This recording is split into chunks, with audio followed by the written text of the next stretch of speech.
semua.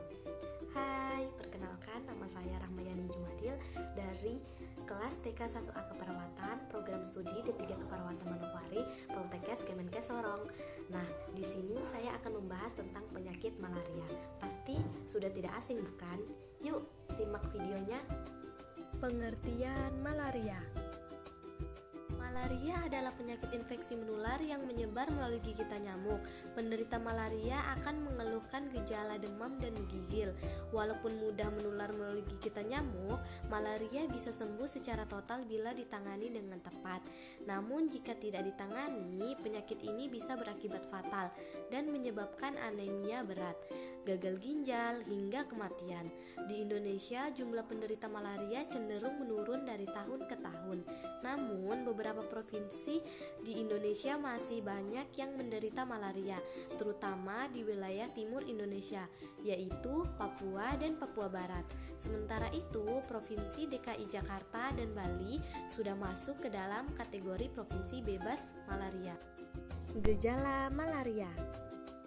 Gejala malaria timbul setidaknya 10-15 hari setelah digigit nyamuk. Munculnya gejala melalui 3 tahap selama 6-12 jam, yaitu menggigil, demam, dan sakit kepala, lalu mengeluarkan banyak keringat dan lemas sebelum suhu tubuh kembali normal. Tahapan gejala malaria dapat timbul mengikuti siklus tertentu, yaitu 3 hari sekali tertiana atau 4 hari sekali kuartana. Penyebab malaria. Manusia dapat terkena malaria setelah digigit nyamuk yang terdapat parasit malaria di dalam tubuh nyamuk.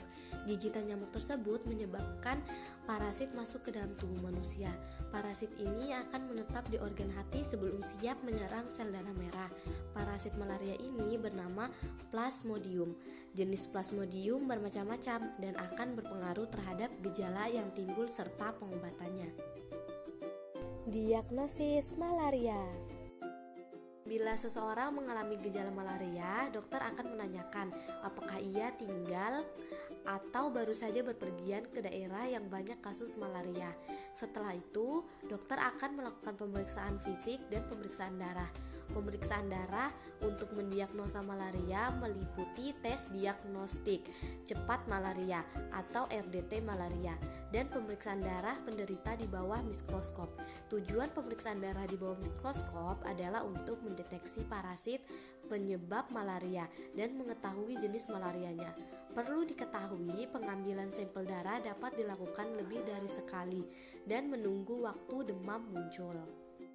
Pengobatan malaria. Malaria harus segera ditangani untuk mencegah resiko komplikasi yang berbahaya. Penanganan malaria dapat dilakukan dengan pemberian obat anti malaria. Obat-obatan ini perlu disesuaikan dengan jenis parasit penyebab malaria, tingkat keparahan, atau riwayat area geografis yang pernah ditinggali penderita. Penyakit malaria pada anak-anak bisa ditangani oleh dokter anak, konsultan penyakit infeksi tropis. Pencegahan malaria.